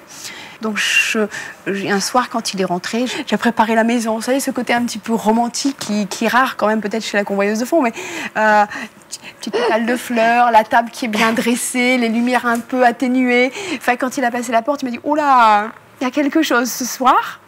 Donc il s'est installé, on a discuté, on a mangé. Et puis à un moment, je lui ai fait ma demande en mariage. En lui disant bien de ne pas me donner de réponse tout de suite, parce que je trouvais important que quand on refait un couple, qu'on a des enfants, on a une première vie, ça doit être réfléchi. Et mon homme est quelqu'un qui ne prend pas des décisions, il met du temps sur les grosses décisions dans la vie, donc je ne voulais pas le brusquer, peut-être d'avoir un non, je ne sais pas. J'aurais accepté le non, je lui ai dit, le non, je l'accepte. Si c'est une question de famille ou autre, je l'accepterai. Mais voilà, moi aujourd'hui, je veux aller plus loin, je veux vraiment concrétiser cette union, cet amour et cette fille qui disait toujours, je me marierai jamais. Et là, pour moi, c'était vraiment... c'est mon homme, quoi. Elle est trop mignonne. Mais alors, quand même, il n'a pas mis 6 mois pour vous répondre, rassurez-moi. Il Non. vous a répondu quand? Une semaine après. Oh, c'était très très long, une semaine, non? Oui, mais c'est moi qui lui avais dit, je lui ai dit, écoute, prends le temps, attends un petit peu et réponds-moi quand tu seras prêt. Et à la fin de semaine, il m'a dit, écoute, tu m'as posé une question en début de semaine, je te dis oui. Donc on a décidé de se marier quand même assez vite, puisqu'on a mis 6 mois pour se marier. Et aujourd'hui, c'est l'homme de ma vie. Chaque matin, quand je me réveille, je le vois, c'est mon mari, c'est mon époux, c'est mon amour, quoi. Je peux pas me dire que je vais le perdre un jour, c'est pas possible. Pardon. Et alors, donc, comment vous la vivez, cette différence d'âge? Très bien, très bien. Il n'y a jamais eu de... Excusez-moi. Alors, normalement, il y a une petite réserve de mouchoirs. Oui, bien évidemment. Pardon. Une sincérité vraiment très touchante dans ce témoignage. Mais il sait les sentiments que j'ai pour lui, il sait que c'est l'homme de ma vie. Et je trouve qu'on le partage bien, on est différents sur plein de choses. Mais en même temps, justement, c'est lui qui fait la cuisine. Moi, je n'y vais pas à la cuisine. Moi, je suis plus à faire du bricolage. Et justement, on se complète vraiment beaucoup. Et alors, est-ce que vous vous sentez pleinement femme aujourd'hui ? Ah oui, avec lui, j'ai énormément changé. Donc, je pense pas être trop masculine. Je fais des activités. Je suis même aujourd'hui hôtesse d'accueil. Alors imaginez, j'ai même changé de métier. En uniforme ? Non, je suis hôtesse d'accueil en civil normal. J'ai repris des études pour justement pouvoir changer de métier, arrêter tous mes métiers d'homme pour passer. Et sans aucun regret. Au début, un peu compliqué parce que c'était quand même une partie de ma vie et c'était ce que je savais faire. Donc il a fallu reprendre un petit peu à zéro. Et aujourd'hui, je me trouve vraiment, grâce à lui, épanouie dans ma vie de femme. Et vous n'avez jamais voulu avoir d'enfant ? Non. On en a parlé, on a beaucoup parlé parce qu'il se posait la question aussi, est-ce qu'un jour je voudrais des enfants ? Moi, je lui ai dit non. Si j'en avais voulu, il aurait pu dire oui, mais c'est vrai que ça nous arrange tous les deux, au vu de son âge, de dire non, on ne refait pas d'enfants. On est bien, il en a 2, on a des petits-enfants, c'est très bien. Quand vous repassez le film de votre histoire, vous vous dites quoi ? J'ai perdu trop de temps ? Ah non, au contraire. J'ai ramé 3 ans. Maintenant, je fais en sorte de ces 3 années de les prendre franchement à fond. Et je suis très contente justement d'avoir non pas perdu du temps. Je pense qu'on a appris vraiment à se connaître. Et je pense que si ça avait été plus vite, il y aurait même peut-être eu un gâchis parce que j'étais pas prête à être totalement femme. Et en ça fait, s'est fait dans les 3 ans. De temps pour faire ce chemin-là. Je pense que oui, sans m'en rendre compte. Alors c'est sûr que ça m'a valu beaucoup de moments douloureux, de voir quelqu'un qui vous plaît tant et qui ne vous voit pas, entre guillemets. Mais ce temps-là, oui, c'est ce qui fait que notre relation a abouti à notre mariage et qu'on fera nos 10 ans cette année, toujours en même harmonie qu'au début, quoi. Qu'est-ce que vous en pensez, Françoise ? Je trouve que c'est beau, c'est une belle histoire. Et puis, elle a persévéré. Ah. Donc, du coup... comme Bernard. Comme Bernard, absolument. Donc, elle a gagné. Ouais. Et elle a bien fait. Puisqu'elle aime profondément son mari. Et... Parce que c'est quoi votre thèse, là ? C'est de dire que quand on sent les choses de manière aussi viscérale, il faut s'accrocher, il faut tenir. Il faut persévérer. Oui. C'est très important. Quand on sent vraiment les choses au fond de soi, si on sent qu'il y a quelque chose à obtenir, à gagner, eh bien, il faut y aller. Il ne faut pas hésiter. Parce que sinon, on passe à côté de sa vie. Et toute sa vie, après, on a des regrets. C'est quand même bête. Dans le cas de Bernard, il avait senti une complicité profonde et une facilité de relation avec Françoise. Oui. Donc, on vous a laissé tout à l'heure où vraiment vous enchaîniez les relations sans y trouver vraiment votre compte. Ça n'allait pas trop. Quant à vous, Françoise, vous commencez quand même à être un peu agacée par le fait qu'il ait d'autres conquêtes comme ça. Oui, absolument. Je commençais déjà à me sentir un peu agacée. Et puis... Mais bon, rien ne changeait, Bernard. Sa situation n'évoluait pas. Donc, à un moment donné, vous vous êtes dit, bon, il faut que j'avance, quoi. Je ne vais pas passer ma vie à l'attendre. Voilà. Donc, j'ai fini par dire, il faut que j'oublie Françoise. Enfin, l'oublier. C'est vite dit. Il ne faut plus que j'y pense, parce que ça me fait mal. Et on va rester sur de l'amitié. On restera comme ça, et puis on verra bien ce que l'avenir réservera. Et alors vous, Françoise, qu'est-ce que vous perceviez ? Vous le sentiez finalement déterminé à s'éloigner de vous, à ne rester qu'un ami. Et comment vous avez réagi à tout ça ? Je le sentais s'éloigner, je le sentais avoir envie de chercher ailleurs pour de bon. Et je me disais, je vais le perdre comme ami, bon. Et puis, ce qui est drôle dans ce que vous dites, c'est pour de bon. C'est-à-dire que jusque-là, vous aviez toujours à peu près contrôlé la situation. Oui, quoi, voilà. Mine de rien. Là, je la contrôlais plus. Mine de rien, inconsciemment. Parce que genre, ça n'intéresse pas, mais quand même. Bon, et puis là, elle sentait que quand même, il allait s'éloigner vraiment. Voilà, je la contrôlais plus du tout. Donc, ça allait pas. Mais quand il s'est retrouvé séparé d'avec son... Il a eu des copines, mais il avait un nouvel appartement. Oui. Donc, il a pris ce nouvel appartement. Et un jour, il m'a ramené du travail et il m'a demandé il m'a dit où en étaient ses sentiments. Ses sentiments, pour moi, étaient toujours très forts. Et à ce moment-là, je lui ai dit que moi, j'en avais pour lui. Ah. Donc, je commençais à en avoir pour lui. Et je ne savais pas ce que c'était réellement, mais je commençais à en avoir pour lui. Donc à ce moment-là, il m'a dit est-ce qu'on peut s'embrasser? Et je dis, oui, on va s'embrasser. Et puis, on s'est embrassés. Voilà, on s'est resté là-dessus.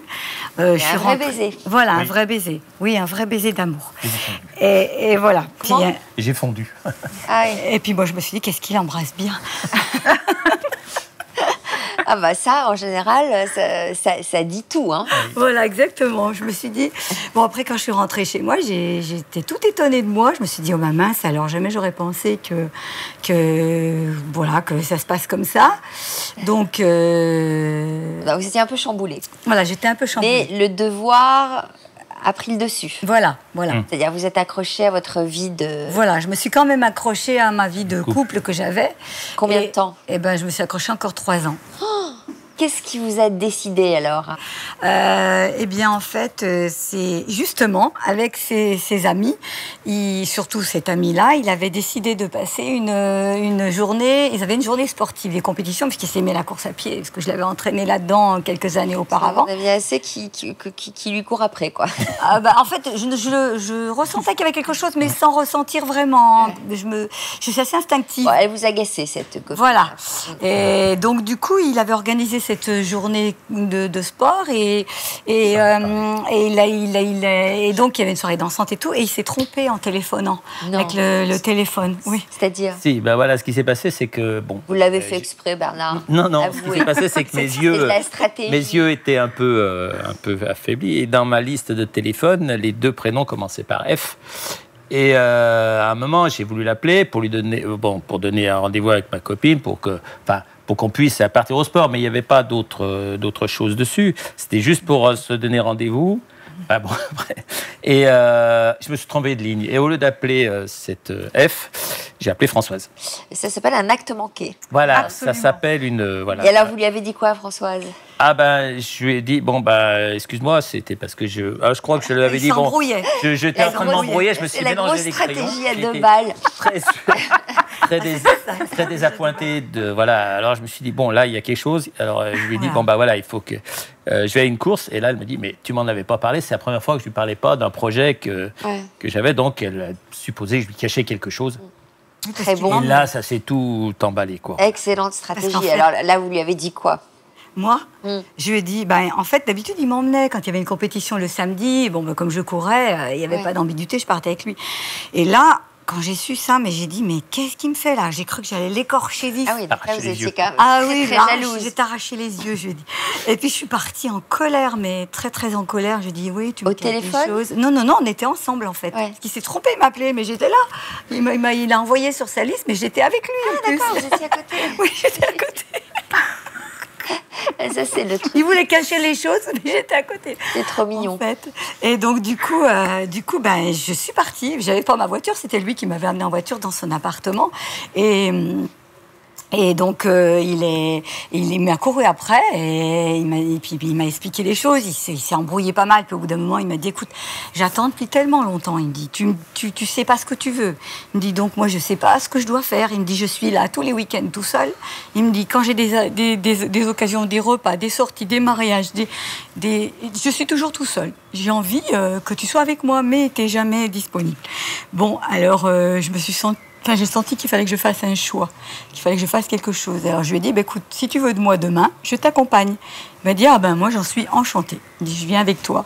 Je lui ai dit, et je te dirai ce que je fais. Donc ça a un peu emballé les choses. Hein. Ça a précipité un peu les choses. Et donc le lendemain, j'y suis allée. Vous n'avez pas dormi de la nuit? Non, j'ai pas dormi de la nuit. Hein. J'ai été levée très tôt le lendemain. Je suis partie, il m'a récupéré le matin de bonne heure. Et on est partis ensemble pour cette journée de sport.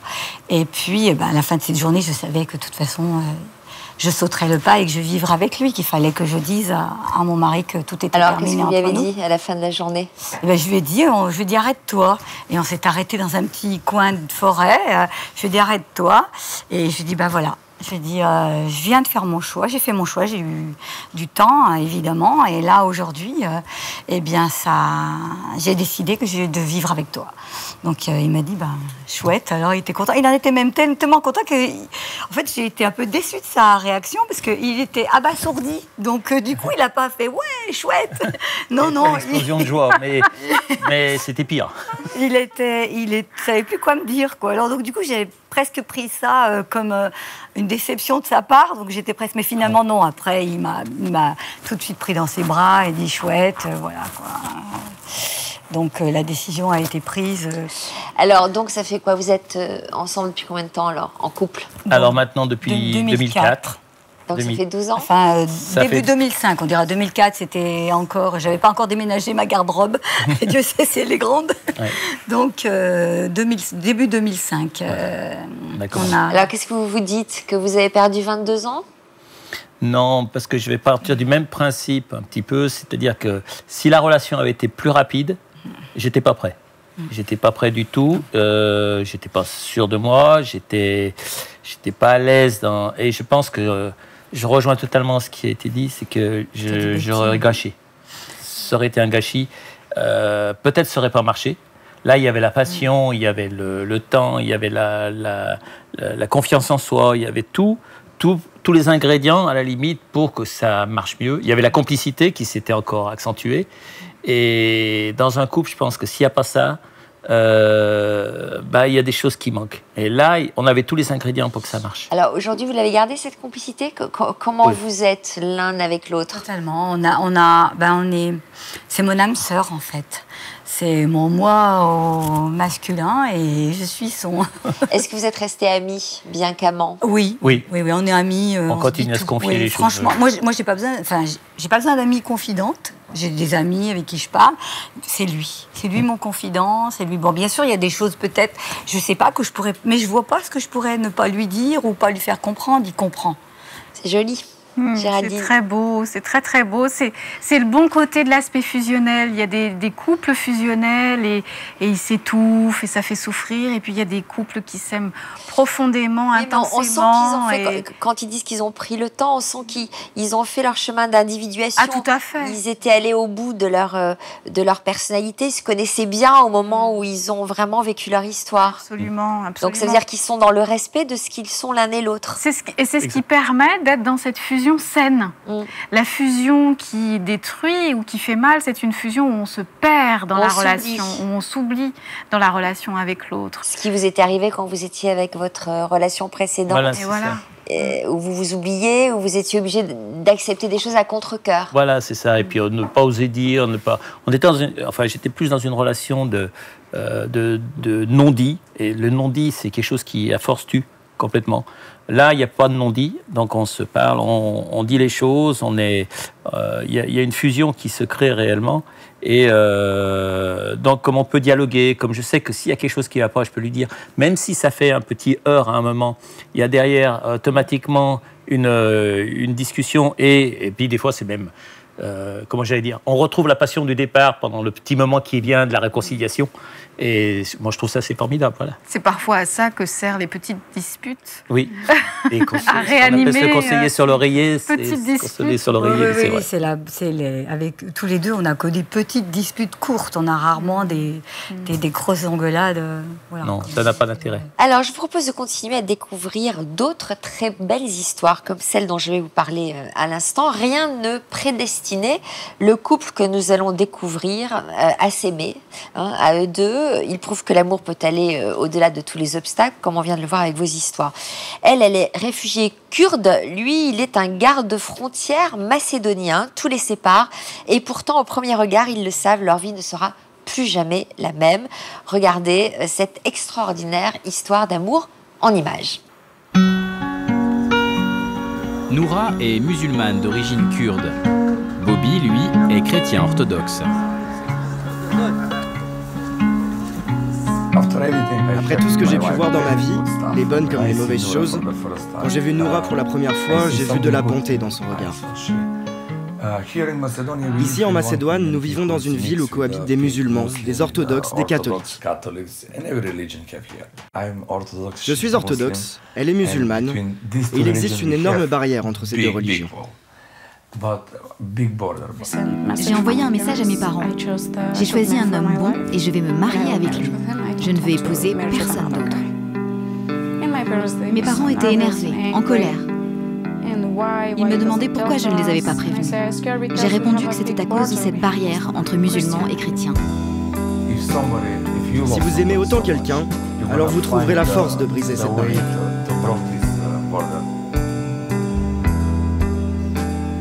Alors, on va en savoir un peu plus sur cette histoire de Nora et Bobby grâce à Céline. On salue Luc et Brigitte qui nous ont rejoints, ainsi que Céline. Est-ce que tu peux nous en dire un petit peu plus sur cette rencontre? Alors déjà, il faut imaginer qu'on est en hiver 2016, en janvier, et que Nora et sa famille décident de quitter l'Irak parce que le papa de Nora, qui était ingénieur, a été enlevé par les djihadistes et libéré contre une rançon pharaonique. Donc là, c'était la goutte d'eau pour eux, et ils ont pris ce chemin qui est emprunté par de nombreuses personnes qui fuient la misère et la guerre.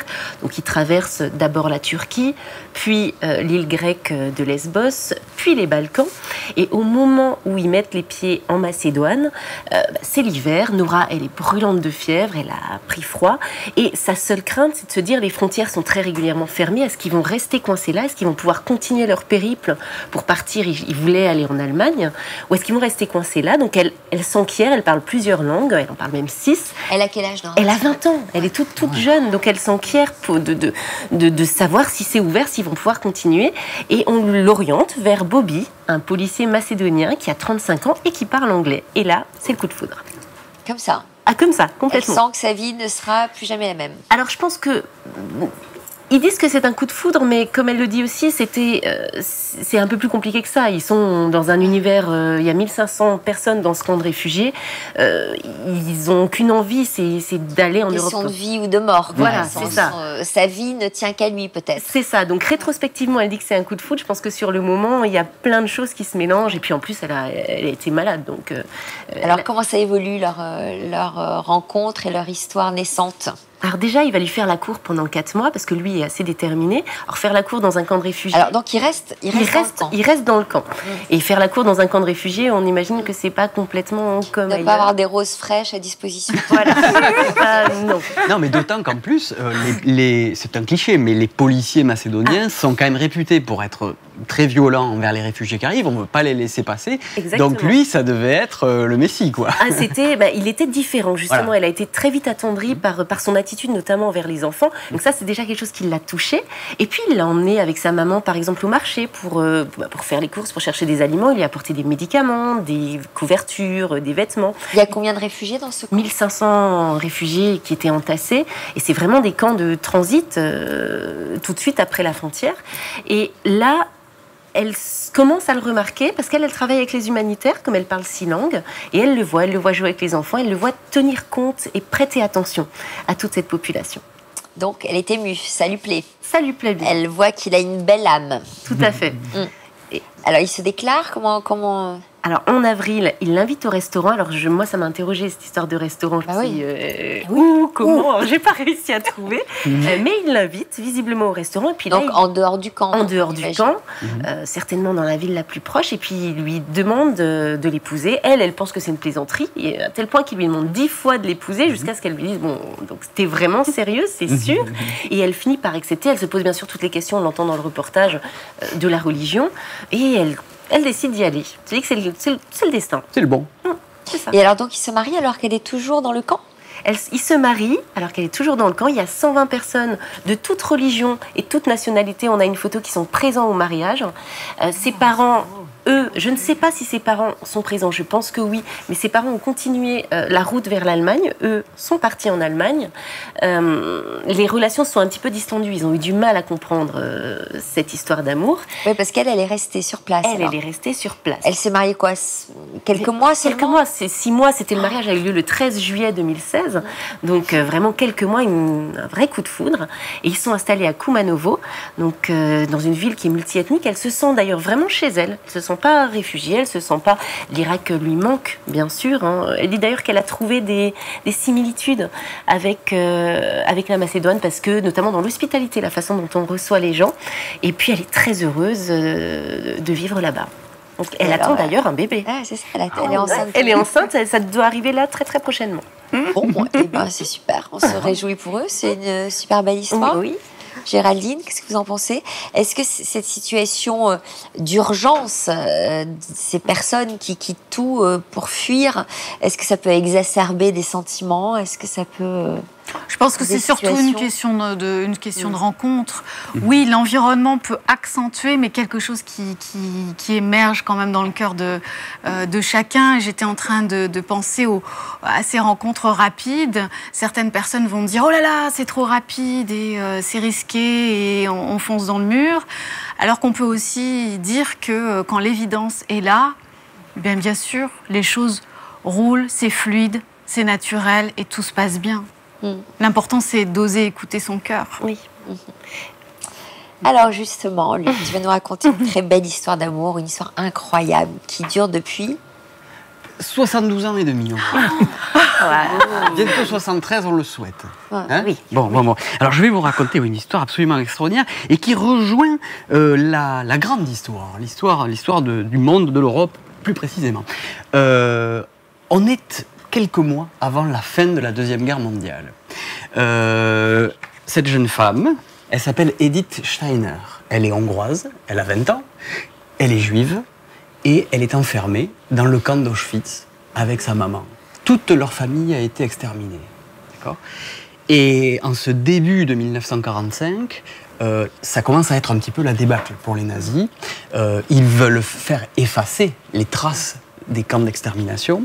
Et donc, avec sa maman, elles doivent partir à pied de la Pologne, puisqu'Auschwitz est en Pologne, pour aller dans un autre camp, à Bergen-Belsen, qui se trouve, lui, sur le territoire allemand, pour y être exterminé. C'est prévu, c'est comme ça. Et là, sur le chemin, avec d'autres co-détenus, leur convoi est attaqué par des soldats britanniques. Et parmi ce convoi de soldats britanniques, il y a le beau John McKay. Wow. Il y a vraiment... Toi, il t'aurait... Il y a vraiment, Luc, la tête de l'emploi, quand même. Hein. Oui, c'est vraiment officier britannique. Exactement. De sa majesté. C'est vrai. Of course. Britannique. Mais oui, indeed. Et alors? Et donc voilà, donc ces femmes sont libérées, elles veulent célébrer la vie. Alors les soldats qui viennent de les libérer, ce commando britannique, organisent une petite fête improvisée. Alors peut-être qu'il y avait ça, je ne connais pas les détails de cette histoire, mais ils devaient avoir peut-être un instrument de musique ou deux, et ils décident de faire un petit bal, une petite fête avec ces femmes. Et donc John McKay, lui, il en pince pour la belle Edith. Et oui. Sauf que si c'est un grand soldat, et très courageux, c'est aussi un grand timide. C'est un dragueur. Non, c'est pas un grand timide. Alors, il demande bien à un de ses amis, tiens, la petite là-bas, dis-lui qu'elle me plaît bien, j'aimerais bien danser avec elle. Mais Edith, elle a son caractère. Alors elle dit, il dansera avec moi s'il vient me le demander en personne. Alors il parvint à surmonter sa timidité. Il danse et il s'aime. Et il file le parfait amour. Et les voilà, tous les deux. Alors ça, c'était à l'époque. Les voilà. Donc, c'est-à-dire quoi? Il débute une histoire il débute une histoire et ils ne se quittent plus. À partir de 1946, ils partent en Écosse et ils se marient parce qu'il c'est un Écossais. On ne voit pas son kilt là, mais il en a vraiment vrai. Et donc, ils partent en Écosse. Ils achètent un hôtel qu'ils vont gérer pendant de nombreuses années. Ils vont avoir 2 enfants. C'est une histoire incroyable, quoi. Sharon et Peter. Incroyable. Parce que quand on est anglais, on s'appelle Sharon ou Peter. Oui, c'est... Je ris. Sharon et Peter, les voilà, Sharon et Peter. Ils vont avoir 7 petits-enfants. 5 arrière... C'est ce que j'allais dire, arrière-petits-enfants. 5 arrière-petits-enfants. Et aujourd'hui, ils ont 92 et 96 ans. Wow. Et regardez, ils sont beaux comme tout. Et ils s'entendent toujours aussi bien. Ils s'entendent toujours aussi bien, ils vivent dans une maison de retraite, mais ils ont la pêche, ils ont la forme. Et alors, ce sont de grands romantiques. Ils s'appellent au quotidien My Love. Mon amour, il s'appelle Mon amour au quotidien. Et donc, en février dernier... Et ils boivent un petit verre de... Ils boivent un petit verre de brandy, de sherry, c'est la même chose. Et en février dernier, ils ont fêté leur 72e Saint-Valentin. Oh, c'est super. Waouh. C'est sublime. Alors, on ne sait pas comment ça s'appelle, ça, les noces de je ne sais plus quoi. Les noces de 72. Non, j'en sais rien, moi, je connais rien de ça. Je suis pas très noce. Betty, c'est ce que vous aimeriez, j'imagine? Ah oui. Alors, vu notre écartage avec mon mari, 70, ça fait peut-être faire beaucoup. Mais... Il a quel âge aujourd'hui? Alors, il va avoir 67. Est-ce qu'il est très préoccupé par son âge? Oui, c'est quelqu'un qui a... Par exemple, moi, je dis que j'ai 47, mais en vérité, je suis dans ma 47e année. Donc, quand je dis 47, à 6 mois des 47... mais je vois dans ses yeux, il me dit, mais tu n'as pas 47. Je dis, ah oui, c'est vrai, j'ai pas 47. C'est-à-dire, vous avez tendance à vous vieillir? Oui, bah moi, c'est années 70, on est en 2017, donc c'est 47, j'arrondis. Ce qui fait que quand j'arrive à 47, en vérité, je fais mon anniversaire, je suis à 48, parce que ça fait déjà quelques mois que j'ai 47, donc je suis un peu perturbée. Mais il aime pas, parce que justement, lui, l'âge, son anniversaire, c'est le soir à la dernière minute. Est-ce qu'il ne faut pas en parler? Il ne faut pas en parler. Bah oui. Mais on a fait nos 100 ans quand même. J'avais fait une petite fête pour nos 100 ans. Mes 40 ans, c'est 60 ans. Ah oui, d'accord. Mais j'avais bien appuyé sur le fait 50-50. Ça ne me dérangeait pas de prendre de 10 en plus. Lui, ouais. Là c'est compliqué parce que voilà, il a... Et ça pose un problème entre vous? C'est-à-dire que vous le sentez complexé par rapport à vous? Vous le sentez avoir peur de vous perdre? Ça, c'est impossible. Non, je pense... alors là, ça risque rien. C'est plutôt moi qui pourrais me dire, tiens, j'espère ne pas le perdre. Moi, mon affection est tellement forte que je me dis que l'âge avançant, j'espère qu'il ira très loin dans l'âge pour le garder le plus longtemps possible. Moi, à des moments, ça me perturbe parce que je me dis, bon, voilà, les années avancent. J'espère qu'il ira très, très, très, très loin. Je dis toujours en rigolant, allez, t'en fais pas, je te pousserai dans la charrette, je resterai... Mais c'est en rigolant. Mais ça va être ça, j'espère.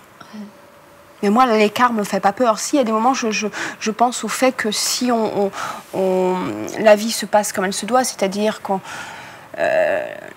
part avant, ça, à des moments, je le vis mal. J'espère partir avant, limite, quoi.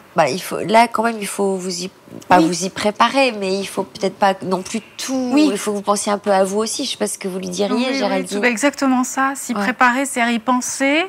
Pas non plus créer un focus dessus pour que ça crée des angoisses, mais anticiper l'événement pour pouvoir... faut pas vivre qu'à travers mieux le vivre, tout à fait. J'ai vécu seule avant, je suis très solitaire et il le sait, on le sait, on se donne des moments de solitude, tout ça.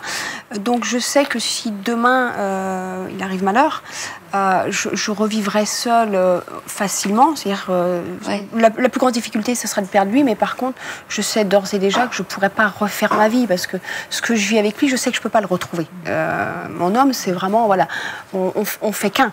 Et je ne voudrais même pas tenter de retrouver quelqu'un d'autre, peu importe l'âge à laquelle je le perds. C'est fort, hein, ces témoignages. Et vous vous projetez, évidemment, dans le temps, vous vous voyez comme ces deux... Comment ils s'appellent? Tourtereaux. Edith et Jack. Vous vous imaginez? Edith et John, pardon. À 92 ans, tous les deux. Oui, on s'imagine, mais on n'aura pas 72 ans de mariage, ça c'est sûr, hein, vu qu'on s'est mariés en 2015, donc... On n'aura jamais 72 ans de mariage. Hélas, j'aurais bien aimé fêter un jour mes 70 ans de mariage, mais bon, ce ne sera pas possible. Mais on se voit, oui, vieillir ensemble, oui. Et puis, comme disait Betty, pour moi, je ne retrouverai pas quelqu'un comme lui, jamais, avec qui j'ai cette complicité. Donc, je sais que je resterai seule, sans doute. Je vivrai seule désormais. Il ne forme qu'un. C'est joli. Alors Brigitte, Brigitte qui va nous raconter l'histoire incroyable d'un couple de jeunes Américains. Qu'est-ce qui leur est arrivé? Alors elle va paraître un peu banale comme ça au départ, par rapport au vôtre. Mais vous allez voir. Donc voilà, moi je vais vous parler de deux jeunes Américains, 34 ans chacun, qui sont à la recherche de l'âme sœur et ils vont sur un site de rencontre sur Internet. Voilà, ils sont mignons. Oui, ils sont mignons. Ils sont très mignons. Et donc... on a du mal à se dire qu'ils n'arrivent pas à trouver l'amour sans aller sur Internet. Oui. Ou plutôt, vous allez voir. Qu'ils sont obligés d'aller sur Internet pour trouver l'amour. Exactement. Et alors, Justin, le garçon... Justin. Oui, Justin, si tu préfères. Justin. Et la fille Amy Crawford. Amy. Oui, elle est jolie. Hein. Et Justin, quand il voit la photo, en cherchant des jeunes filles sur le net, quand il voit cette photo, il se dit, oh là là là là, elle lui plaît, il craque tout de suite, et il se dit, celle-là, je veux la rencontrer absolument. Ils se rencontrent, ils dînent ensemble, c'est l'entente cordiale, ils s'entendent à merveille, c'est l'alchimie totale. À un moment, dans le dîner, Justin dit à Amy, oh, c'est amusant parce que quand j'étais petit, à la maternelle, j'étais fou amoureux d'une Amy. Bon, puis ça passe dans la conversation. Amy, de son côté, se dit oh, moi, ce garçon, j'aimerais passer toute ma vie avec lui. Enfin, c'est plutôt bien parti. Alors, ils se revoient. Et puis, lors d'un énième dîner... Ils se sont fait des bisous quand même et tout. Oui. Oh, oui. Ah bon, d'accord. Non, oui. Faut savoir où ils en sont. Et pas que des bisous. Mais écoute, quand même. Et alors, lors d'un dîner, encore un énième dîner, Amy demande à Justin, qu'est-ce que c'est que cette petite cicatrice que tu as au-dessus de l'œil? Et elle lui dit, oh ben c'est une petite cicatrice de rien, un petit accident que j'avais eu quand j'étais à la maternelle de Sunshine. À l'école maternelle de Sunshine. Oh, elle dit quoi? Et là, elle se dit, c'est pas possible. C'est le petit garçon dont j'étais amoureux quand j'étais petite. Alors, ils se disent, mais c'est pas possible. Alors, ils recherchent des photos, ils se montrent les photos que nous allons les voir à la maternelle. Regardez-les. Et là, il y a la photo de classe. Et l'ancienne directrice, enfin la directrice de l'époque qui est toujours là, dans cette maternelle, se rappelle de leur histoire d'amour, et surtout de cette photo où ils avaient insisté comme des fous, ils avaient voulu être côte à côte pour la photo. Donc, ils s'étaient perdus de vue. Mais entre-temps, ils ont vécu chacun des histoires? Alors, oui, il y a... alors, elle a eu beaucoup de mal. Elle ne trouvait pas l'âme sœur, du tout. Elle ne trouvait pas de copain. Donc, elle était un peu désespérée. Elle baissait les bras. Et lui, il avait eu une histoire très triste parce qu'il allait vivre avec une jeune fille. Et elle meurt la veille du jour où ils devaient emménager ensemble. Un jour, leur histoire fait le tour des États-Unis. Et ils sont sur un plateau de télé. Et Justin demande la main d'Amy. Et on passe à ce moment-là. Montre à la suivante, s'il vous plaît. D'accord. On passe une petite banderole, enfin une petite vidéo. C'est Justin qui a demandé aux enfants de la maternelle de Sunshine de faire une petite banderole. Et ils sont tous là avec marqué Amy, veux-tu m'épouser? Voilà. Elle accepte bien sûr, larmes sur le plateau, larmes derrière, larmes partout. Et un an plus tard, ils se marient. Ils ont mis 30 ans pour se retrouver. Sans savoir qu'ils se cherchaient, finalement. Oui, c'est ça. Parce que c'est fou. Ils pensaient certainement plus l'un à l'autre. Exactement. Alors, leur histoire a fait le tour du monde. On les a baptisés les amoureux de maternelle. Et voilà. Et depuis, ils vivent heureux. Et on peut dire que ils étaient faits l'un pour l'autre. Ils se sont retrouvés 30 ans après avoir vécu cette petite histoire d'amour petit et grand. Comme quoi incroyable. On est vraiment fait pour quelqu'un. Qu'est-ce que vous pensez de ça? Ah oui, moi je suis convaincue de ça. Plusieurs fois, on a parlé des âmes sœurs. Les âmes sœurs, les âmes jumelles. Oui, on est vraiment prédestinés à rencontrer certains êtres. Alors, il y a plusieurs types. Il y a les âmes sœurs, les âmes jumelles et les âmes primordiales. Vous avez entendu parler de ça? Ah non, j'ai pas entendu. Ah bah alors ça, je garde cette... Et comment on sait alors qu'on a rencontré la personne qu'il nous faut? On le sait. Tout le monde dira cette réponse-là, je le savais, je le sentais. Elle m'a été tout de suite sympathique. Dès que je l'ai vue, j'ai senti quelque chose de particulier que j'avais jamais ressenti lors d'autres rencontres. Il y a quelque chose de différent. Oui, mais ça peut être un coup de foudre. Et parfois, les coups de foudre ne débouchent pas forcément sur une histoire durable. Parfois, ça démarre de manière explosive et puis le soufflet retombe.